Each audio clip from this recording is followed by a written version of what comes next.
Hello मित्रों। पहलगांव में जो हमला हुआ है ना, बहुत सारे लोग उसे दुर्घटना बता रहे हैं। लेकिन मित्रों, यह नरसंहार है। यह नरसंहार है। इस्लामिक आतंकवादियों के हाथों में हिंदुओं का नरसंहार है। उसके बाद भी बहुत सारे लोग उसे घटना बता रहे हैं, दुर्घटना बता रहे हैं। बोल रहे हैं कि एक घटना घट गई, ये हो गया, वो हो गया। कुछ नहीं हुआ मित्रों। ना तो आतंकवादियों ने पहली बार धर्म देख कर के कश्मीर में किसी को मारा है, और ना ही उन्होंने आखिरी बार मारा है। ये समस्या सिर्फ हमारे लोगों की है कि जो वो चेक नहीं करते कि रूट कोज कहाँ पर है। क्यों मित्रों?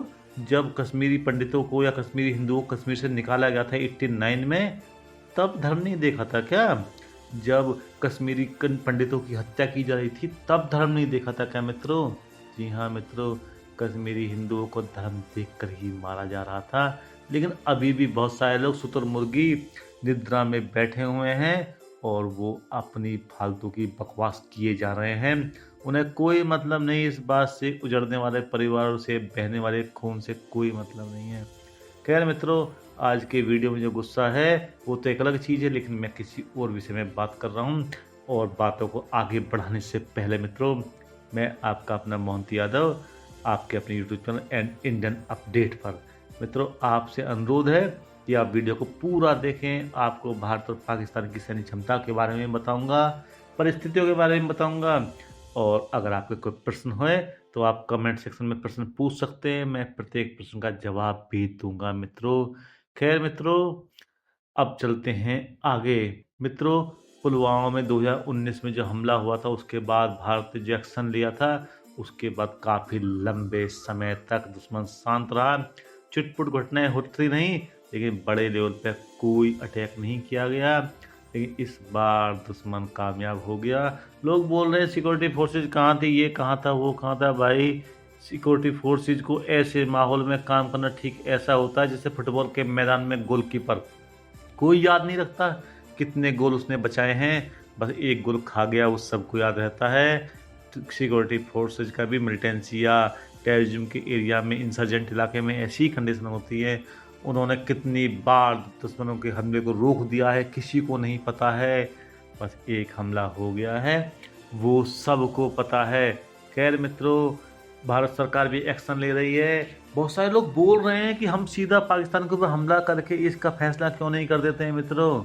जी हाँ मित्रों, लेकिन एक बात तो बताओ, क्या पाकिस्तान ने आपके ऊपर ट्रेडिशनल डाइट एक देश के रूप में हमला किया है? नहीं किया है। तो आप क्यों कर रहे हो? भारत सरकार इतनी बेवकूफ़ नहीं है जो ऐसी हरकत करेगी और दुश्मन को मजबूत होने का मौका देगी, दुश्मन के पक्ष में विभिन्न देशों को खड़े होने का मौका देगी। भारत सरकार ने भी वही काम शुरू कर दिया जो दुश्मन डिजर्व करता है, यानी कि उससे अपने डिप्लोमेटिक रिश्ते तोड़ रही है भारत सरकार। और सबसे बड़ी बात, अटैक से भी बड़ा अटैक भारत सरकार प्लान कर रही है, वो है सिंधु जल समझौते को साइड कर देना। साले प्यासे मरेंगे अब, और लास्ट में नाक रगड़ेंगे। और भारत सरकार, जो कि पाकिस्तान में खुद भी इंसर्जेंसी फैली हुई है, लोग परेशान हैं, उसका फ़ायदा हम लोग उठाएंगे। मित्रों, 26 लाशों से बाद में हमारे हमारे लोगों के बहते हुए खून के बाद मैं भी पर्सनली चाहता हूँ कि उनके ऊपर बॉम्ब गिराए जाएं, उनके लोगों को मारा जाए। लेकिन मित्रों, थोड़ा सा ठंडे दिमाग से सोचो। बॉम्ब गिरा करके उसको मजबूत करेंगे हम, जबकि पानी का अटैक जैसे भारत सरकार बता रही है, दिखा रही है, अगर ऐसा ही होता है ना, तो बिना लड़ाई ही हम लड़ाई जीत जाएंगे। और वैसे भी सबसे अच्छी लड़ाई होती है, सबसे अच्छी विजय होती है जो बिना लड़ाई ही जीती जा सके। अब मित्रों, आते हैं भारत सरकार की, या बोले भारतीय फौज की क्षमताओं के बारे में। मित्रों, 2019 में अभिनंदन पकड़ा गया था पाकिस्तान में। अब जरूरत नहीं पड़ेगी अभिनंदन को पाकिस्तान जाने की, कारण राफेल के दम पर हम स्काल्प मिसाइलों से भारत की सीमा के अंदर खड़े होकर के 300 किलोमीटर तक हमला कर सकते हैं, वो भी बिना दुश्मन के इलाके में घुसे। मतलब अब हमें हमारे पायलटों को दांव पे लगाने की कोई ज़रूरत नहीं है। S-400 वायुसेना प्रणाली के तहत दुश्मन की तरफ से आने वाले किसी भी हवाई हमले को ठिकाने लगाने में सक्षम हैं, बिना बहुत ज़्यादा मेहनत करे हुए मित्रों। जहाँ तक ताकत की बात है ना मित्रों, हम दुनिया में चौथे नंबर की आर्मर्ड पावर है, जबकि पाकिस्तान 12वें नंबर के है। हमारे पास 14.5 लाख से ज़्यादा एक्टिव और 11.5 लाख से ज़्यादा रिजर्व और 2.5 लाख के आसपास पैरामिलिट्री फोर्स है, जबकि पाकिस्तान लगभग आधा, जिसमें 6.5 लाख एक्टिव और 5 लाख पैरामिलिट्री फोर्स के साथ दुनिया में 12वें नंबर पर है।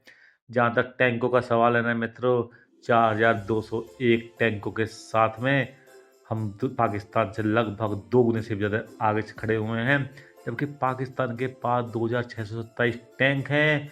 बख्तरबंद वाहन भी हमारे पास पाकिस्तान से 3 गुने के आसपास, यानी कि 1,49,000 हैं। हाँ, सेल्फ प्रोपेल्ड आर्टिलरी में पाकिस्तान थोड़ा सा आगे है, लेकिन उसकी बहुत ज़्यादा टेंशन नहीं है कि वो इतनी बड़ा असर नहीं डालती कि वो निर्णायक बढ़त हासिल कर सकें मित्रों।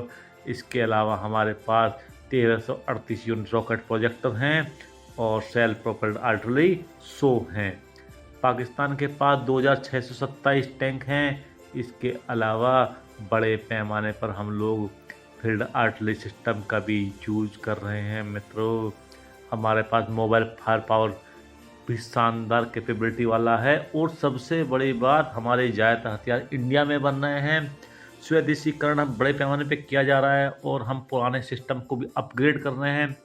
रात में लड़ने की क्षमता भी हमने पा ली है मित्रों। बॉर्डर याद है ना, ये सारा हंटर विमान रात में नहीं लड़ सकता।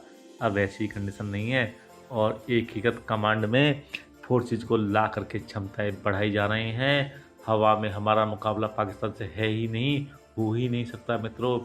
हमारे पास 2,229 लड़ाकू विमान यानी कि फाइटर्स हैं, जिनमें फाइटर एयरक्राफ्ट की क्षमता है मित्रों 513, हेलीकॉप्टर की क्षमता है 899, परिवहन विमान है 560 प्लस, और हवाई टैंकर मित्रों 6 हैं। इसके अलावा 26 मेरीन राफेल का ऑर्डर भी फ्रांस को दिया जा रहा है या दे दिया गया है, जो कि 23,000 करोड़ के साथ भारतीय विमान वाहक पोतों पर तैनात किए जाएंगे मित्रों। हमारे राफेल अंबाला और हासिम आरा एयर बेस में तैनात हैं, और टोटल 2,229 विमानों के मुकाबले पाकिस्तान के पास 1,399 हैं, जिनसे 328 फाइटर जेट, 373 हेलीकॉप्टर और 4 ईंधन भरने वाले विमान हैं मित्रों। मतलब कोई भी आपस में तुलना नहीं है। इसके अलावा भारत अपने बेड़े में स्वदेशी तेजस MK2 को शामिल करने की तरफ बढ़ रहा है। सुखोई 30 MKI को अपग्रेड किया जा रहा है, और एमका के तहत 5वीं पीढ़ी के फाइटर्स को बनाया जा रहा है देश में ही। मित्रों, अब आते हैं नेवी के बारे में। अब इसको कैसे छोड़ देंगे? जहां हमारी नेवी ब्लू वाटर नेवी है ना मित्रों, वहीं पाकिस्तान की नेवी सिर्फ ग्रीन वाटर नेवी है। हमारे 293 युद्धपोतों के मुकाबले पाकिस्तान के पास युद्धपोत कम हैं, और हमारे पास 293 में 2 विमान वाहक पोत भी हैं, जिसमें INS विक्रमादित्य और INS विक्रांत है, जबकि पाकिस्तान के पास एक भी विमान वाहक पोत नहीं है। 18 पनडुब्बियों के मुकाबले पाकिस्तान के पास सिर्फ 8 ही पनडुब्बी हैं, और इनके अलावा अमेरिकन MQ-9 भी ड्रोन भी नौसेना, सेना और वायुसेना की डिलीवरी शुरू हो जाएगी कुछ समय के बाद। मित्रों, इन सब के अलावा 13 हमारे पास डिस्ट्रॉयर फ्रिगेट्स 13 और कॉर्वेट 23 की संख्या में है मित्रों। मतलब नेवी के मामले में पाकिस्तान कहीं नहीं ठहर रहा है। इसके अलावा हमारे पास पनडुब्बियां हैं जो कि परमाणु बिजली से भी चलती हैं। मतलब ईंधन की समस्या भी नहीं होने वाली है हमारी नेवी को। रक्षा बजट जहां हमारा 6.8 लाख करोड़ रुपए का है, वहीं पाकिस्तान का 2,281 बिलियन रुपए का है। स्वदेशीकरण हमारी बहुत बड़ी ताकत है, जबकि पाकिस्तान उस दिशा में ढंग से काम भी नहीं कर पा रहा है। हमारा टारगेट है 2030 तक रक्षा निर्यात को 50,000 करोड़ रुपए तक ले जाने का। पूरी दुनिया में भारतीय हथियार छाए हुए हैं या मार्केट में अपनी जगह बना रहे हैं। हम खास तौर से आर्मेनिया को, फिलीपींस को, वियतनाम को, अफ्रीकन कंट्रीज को हथियार बेच रहे हैं। परमाणु और साइबर क्षमताएं भी हमारी लगातार डेवलप हो रही हैं, और ख़ास तौर से मिसाइल्स के मामले में तो हम पूर्ण रूप से सक्षम देश हैं। हमारे पास इंटरकॉन्टिनेंटल बैलिस्टिक मिसाइलों के अलावा पनडुब्बी से लॉन्च होने वाली मिसाइलें, हवा से ज़मीन पर, हवा से हवा में मार करने वाली मिसाइलें भी हैं।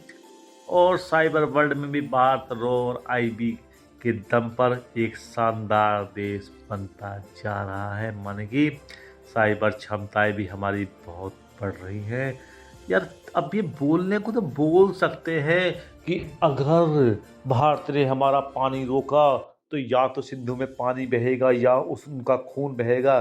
भाई पानी तो बहेगा नहीं, और खून बहेगा अब तुम्हारा।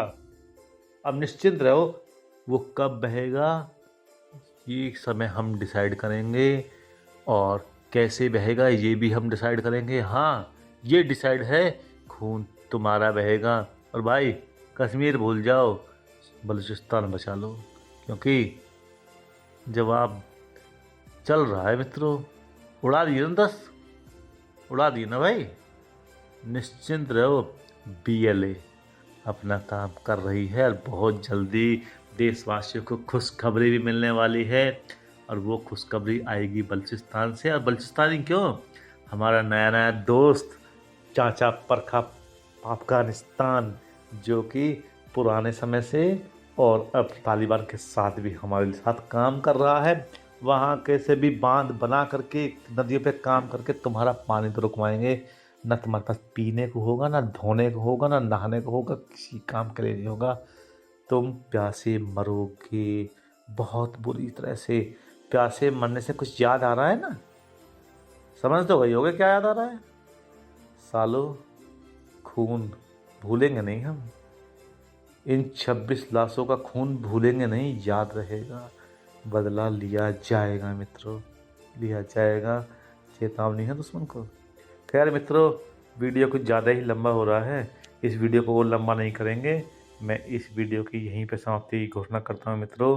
अगर आपको पसंद आया है तो आप लाइक करें, सब्सक्राइब करें, और कमेंट सेक्शन में अपने प्रश्न और प्रतिक्रिया जरूर दें।